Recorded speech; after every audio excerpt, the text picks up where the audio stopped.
Welcome back, guys. Podcast number 48. It's coming. It's like really close. Really close to a year. Really close to a year. Damn.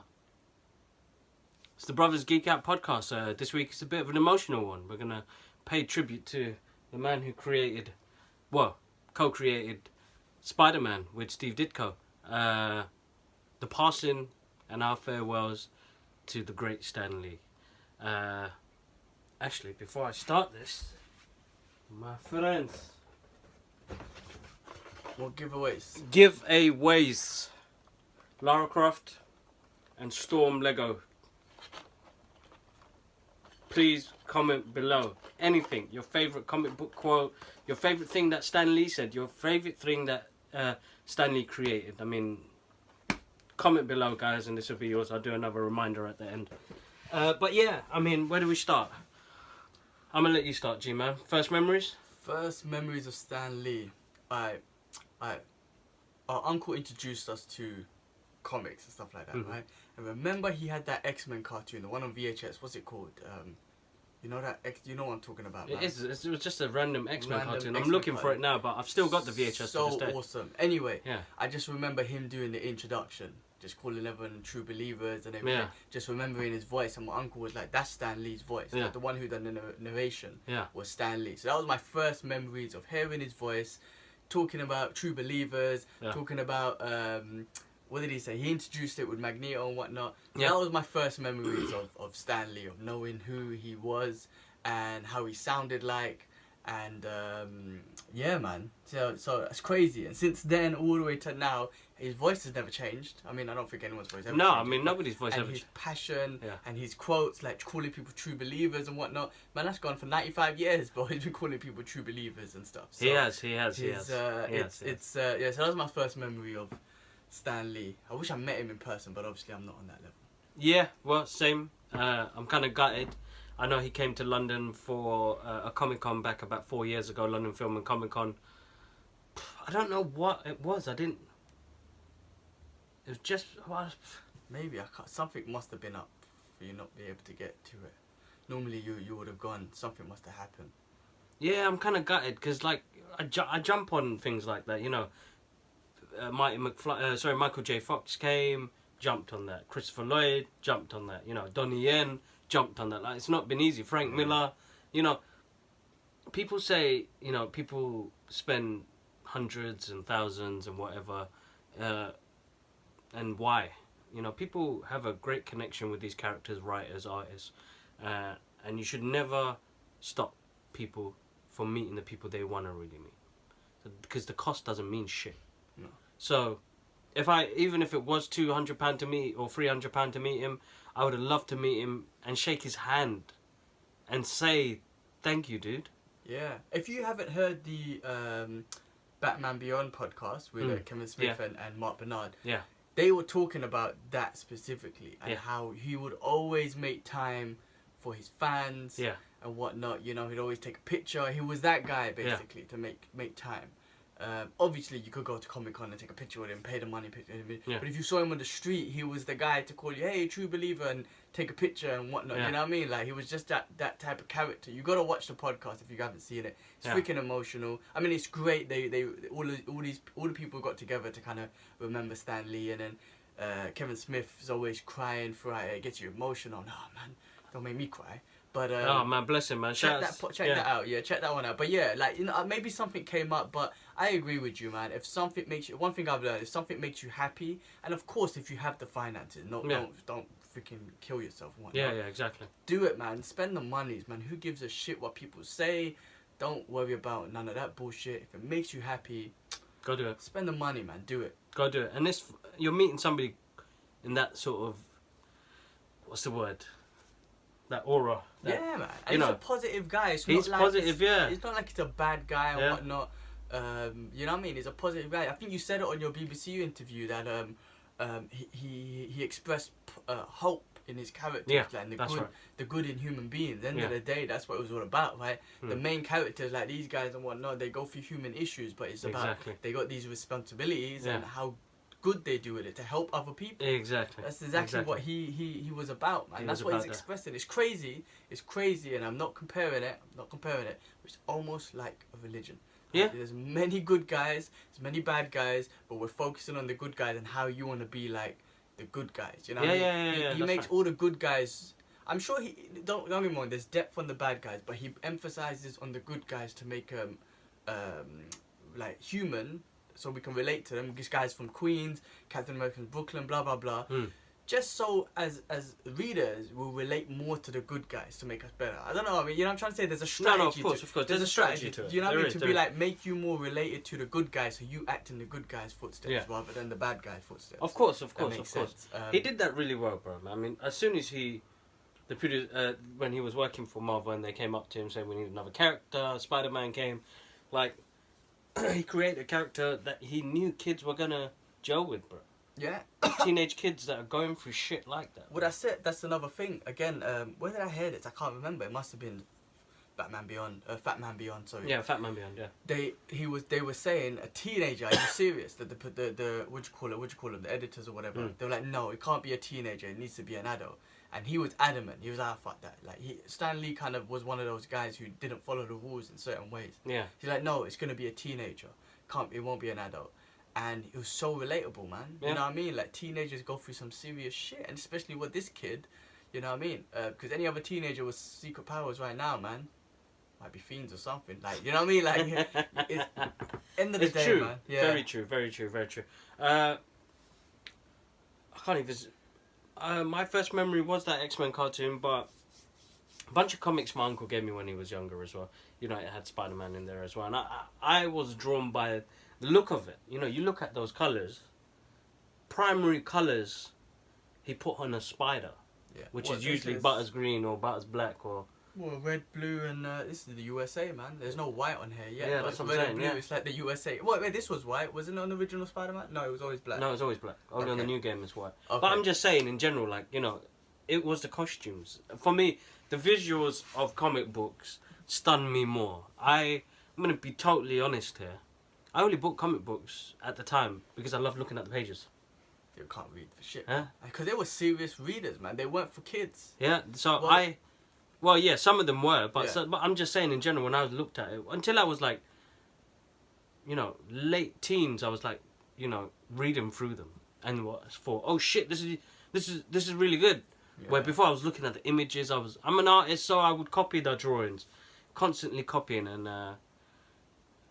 man, I wish I really got to meet him. I'm gutted, I'm sad, but I felt like he played a part in all of our lives. Yeah, man, and even though we didn't meet him, we kind of did meet him through his work. Yeah, that's right. I'm trying to say, like, and I'm the same with you. I never read much comics young either, because I couldn't read. That's just fact, right? And these comics are complicated. It's not like they're easy reading. They're not easy, and he bro. was the guy. You seen the size of these books? Yeah, man, and I just exactly. And what do you call it? He was the guy to be like, you know, because he says it in one of his interviews, right? There's men out there like doctors and builders and he's like, I just write comics, but he made that like acceptable. You know what I mean? Yeah, of course, you know what I mean? He made it acceptable. And he was like, don't worry, like, and to his readers and whatnot, and he was like, don't worry about what people say, because the perception of comic book readers are geeks that live in their mum's basement and whatever, all that bullshit. Yeah. He made it to be like, nah, don't worry about that bullshit, you know what I mean? And now these days, everyone is on this comic book thing. There's no such thing as a comic book geek no more. Everyone's on it. No, that's like, it kind of gets me and it kind of doesn't. It's nice to see everybody interested in his characters.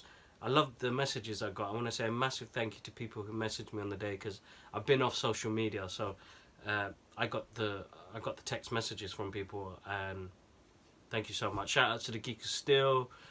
Shout out to Ashley Short. So many people out there drop me messages. Yan, I could go through the whole list, but thank you so much. It was just, I know, very weird to hear that news and not be on social media. And it actually, you know, if I was to read it through social media, you just flick through, innit? You think it's fake news. The first person who sent it to me, I'm like, bro, is this fake? And I sent it to you. Yeah, and I'm like, is this fake? Yeah. And you're like, nah, bro, it's all over social... Well, actually, you went on social media. Someone else said to me, it's all over social media. And then the moment you say it, and then I saw it in the Wall Street Journal, and I was like, shit, then it has to be real. Kind of hurt. It took ages to like sink in, but I don't know, man. But then, like, listen, man, like, he's gonna be, he's recorded his next couple cameos in the Marvel movies. I guarantee you, when he shows up, be it in Captain Marvel or the Infinity Wars, the cinema is gonna be like, oh, like, you know what I mean? They're gonna give him a round of applause. They're gonna give him a shout out. They are gonna freak out, bro. I mean, like, look, how many he's done all those cameos. What's one of your favorite cameos? My favorite cameo has to be. Okay, so it's not from the best movie in the world, and I don't know why, because it was a representation from another comic book. It's from Fantastic Four: The Silver Surfer Rises, and you know when he comes in the comes to the wedding, he's like, I'm on the list. Oh yeah. He actually had that in the Fantastic Four comic. Him and Jack Kirby trying to get into the Fantastic Four wedding. Oh, was it? Yeah. Oh, when he did that, I was like, oh, that's a really good. That's it. I was really good, but that was one of my favorites. But it has to be Guardians of the Galaxy. Part 2 or 1? Part 2. The Watchers. The Watchers. This is what I was gonna say. Like, we always thought, is he a Watcher? Is he supposed to be a Watcher? I think that kind of confirmed it. He was in a different way, maybe. He was, because he was telling them about what I was doing in a different. Yeah. That was awesome. I mean, I think one of my favorite ones is obviously one of the most common ones is when he was a postal guy. I got this letter for Tony Stank. Yeah, that was funny, man. That was a good one. I mean, he's awesome, man. His one-liners are awesome. I can't believe he was like 90 something doing those, man, because he just didn't look it. He just didn't. You know what I mean? I don't know what his diet plan was or what the hell he was injected with or what he got bit by when he was a kid, but he's still functioning at the age of 95, and that's a good thing. Do you know what I'm trying to say? Like, the reason why I like to be healthy and shit is not to live forever, but if I do live and I'm old, I want to be able to be functioning. You know what I mean? I want to be walking around. I want to be, whatever. Like, the worst would have been if he was, he hit 70 and he's just been laying in a bed for 25 years and then eventually passed away. Like, now the guy kept busy, and that was his motto. It was like, keep busy, keep proactive, and, before you know it, you're 95 years old. Yeah, man. And look at him, bro. He was still active. I mean, the last one we saw him on was Avengers Infinity War. He shot more, which means the ones he shot, he's probably done them at 95 or 94. I mean, how amazing is that? You know what I'm trying to say? So, very good, very good. Big respect to him, man. Again, it's that positive attitude he has, and it's yeah, man. I can't wait to see him in the next one. He's a legend for sure, and I'm looking forward to what Marvel Studios do in the next movies to kind of give him a tribute. That one or the Infinity Wars. I think they should do it in the next Avengers. Like, oh no, it would be in the next Avengers. Definitely be in the next Avengers. Do some kind of tribute would be awesome. That's gonna make people cry in the cinema. Maybe, man. Maybe. It's gonna make people cry in the cinema. So, all right. Rest in peace, Stanley. Loads of love to the family. Respects to the people that messaged, and some of the what I actually wanted to read out is some of. Hold on, let me find it. Some of the tweets that the Avengers cast. They tweeted out. They tweeted out, which was really touching. That's nice. Let me just write Avengers. Sorry, guys. Cast. Tweet. And you know, one thing is about Stan Lee as well, and Marvel and DC, like, and it's like with Marvel, when you think Marvel, you say Stan Lee. With DC, they don't have that name. They don't have that one person. They don't say that everybody knows. No. Like, Stan Lee is like Marvel. Yeah. Like, you just know him. So he was really the face of... I know there was different other co-creators and whatnot involved. Yeah. But he was the face of Marvel. He was the salesperson. He was, the everything of Marvel, man. You do know that he did... Yeah, so I'm sorry, off topic, but he was the face of Marvel. Yeah. But you do know that he did do some stories for Superman and, like, DC characters. Did he? Yeah, man. I'm going to try and find them. Awesome. I didn't know that. I need to find them. But, guys, I'm just going to... I was going to say, I would have loved to have asked him one question, that if he was able to create... if one character in DC, if he was able to pick one of those and say, I wish that was mine, or... You know what I mean? Or, like, wish that he thought of it first. Well, who would it have been and why? Like, true. He, like, say, I wish I invented Superman or Batman because of his person. You know what I'm trying to say? That would have been great to see what he would have loved to have taken from the DC universe, to be like, I wish I created that. No, man, he had enough respect for them, bro. Of course he did. He had enough respect. But, guys, So I mean, this is just the Avengers cast and producers and directors and Kevin Feige saying their farewells. This one here. So no one has had more of an impact on my career and everything we do at Marvel Studios than Stan Lee.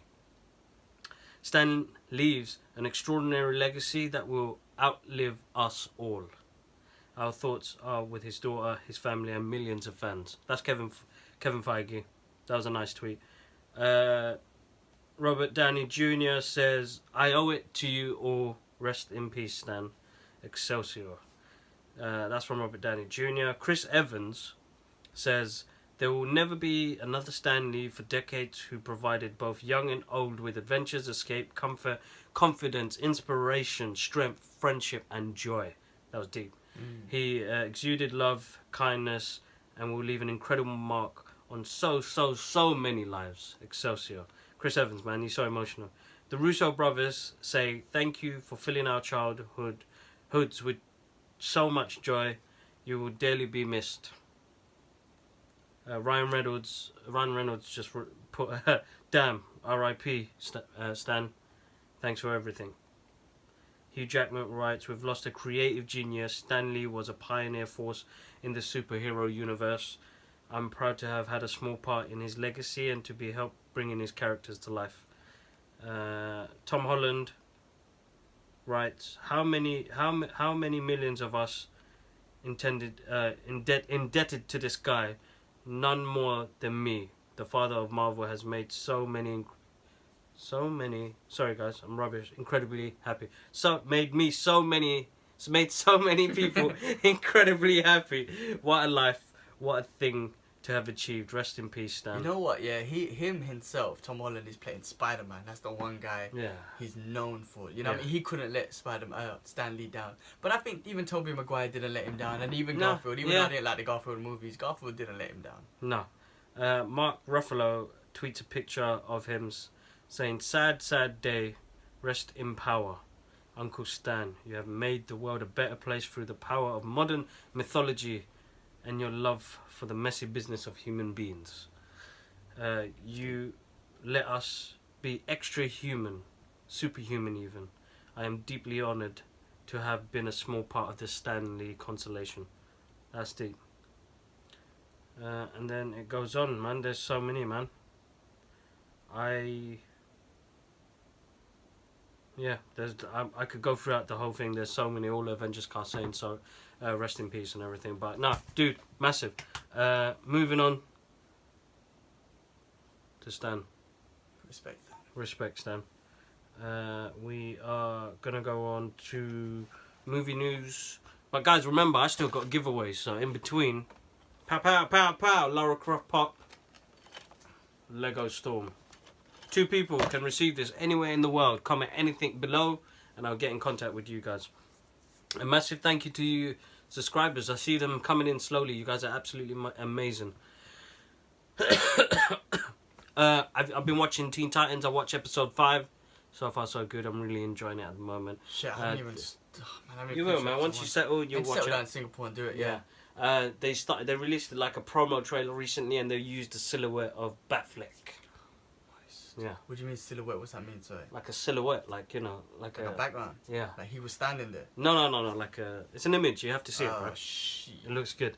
Amazon Prime members can see Aquaman on the 5th. The movie 5 days early. What?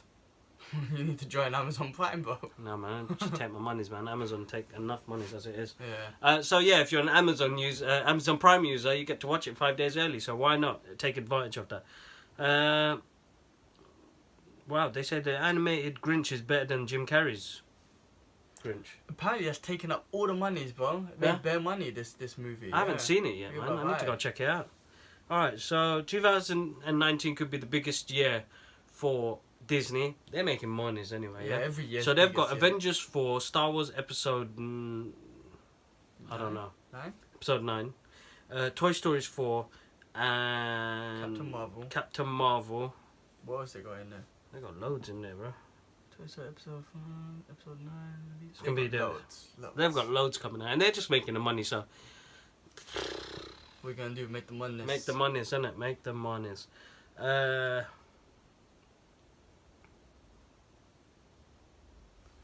Red Dead Redemption, we ain't got Ash here to talk more about it, but he's been away for a little while, so he's having a little break. So, I haven't started watching it. Have you been watching Netflix recently, like Making a Murderer and stuff like that? I haven't seen those ones on Netflix. They just released. I've been watching Evolution of Hip Hop. Yeah, that's a good one. Love that. I think that's produced by what's his name? What's the Indian comedian guy? Russell Peters. Russell Peters, yeah, that's right. Yeah, but it's really good, man. Really good, really good. Loving that. They released episodes for Sinners, season 2. I don't know if you saw that with Jessica Biel, the first one. I didn't see the first one. Really good, really good. And then I just saw that they released Narcos, but Mexican. Yes, Mexican with Narcos. Michael Pena. So I'm gonna check that one out too. That looks good. And then so yeah, there's things to watch, man. I just haven't had the time. Just busy, man.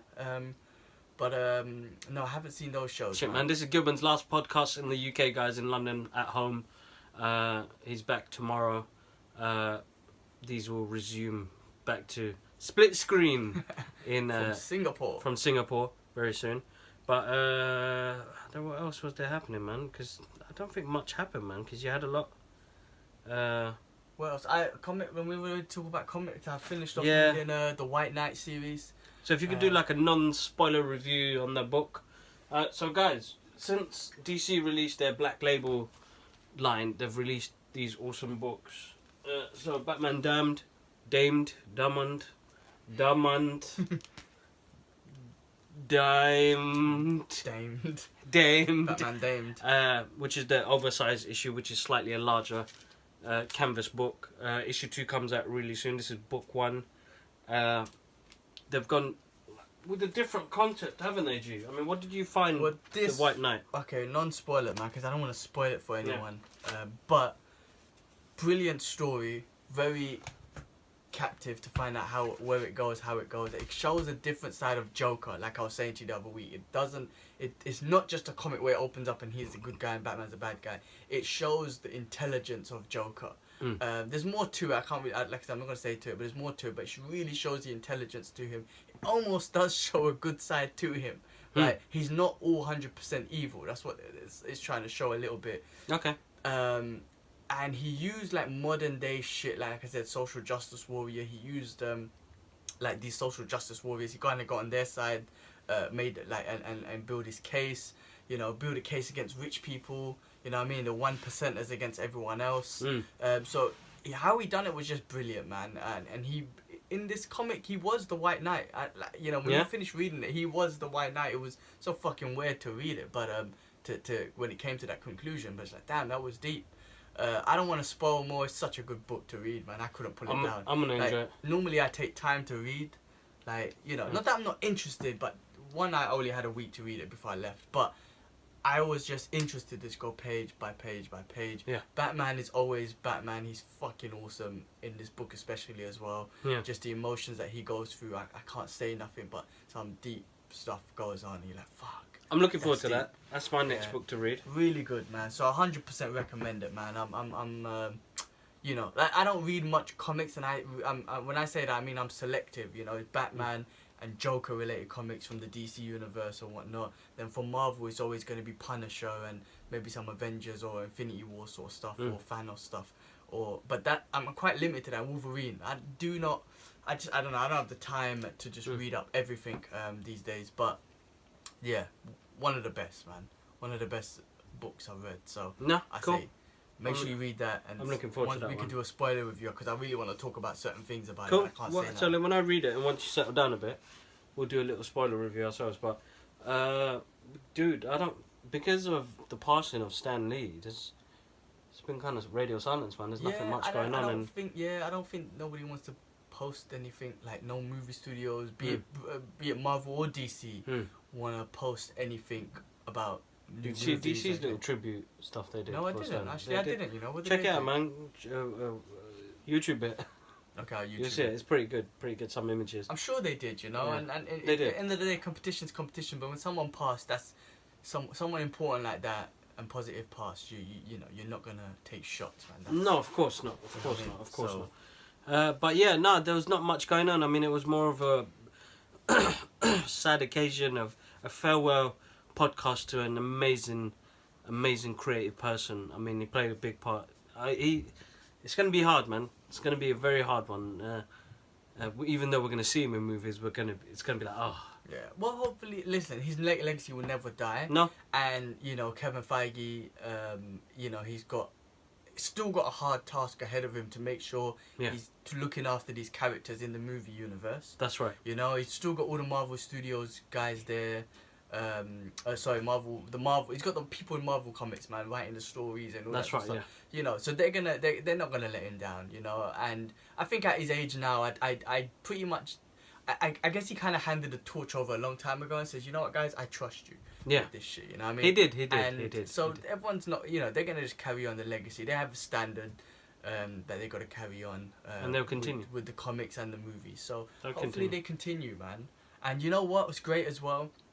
I have to say though that the Fox and Disney deal was made before he passed, because at least he knew, like, I got my characters back. Yeah, that's right. You know what I mean? Spider-Man, the deal was made. Hopefully Sony continue to, you know, make the deal. Yeah. But you know, it just kind of for him to be like, you know what, they're back home.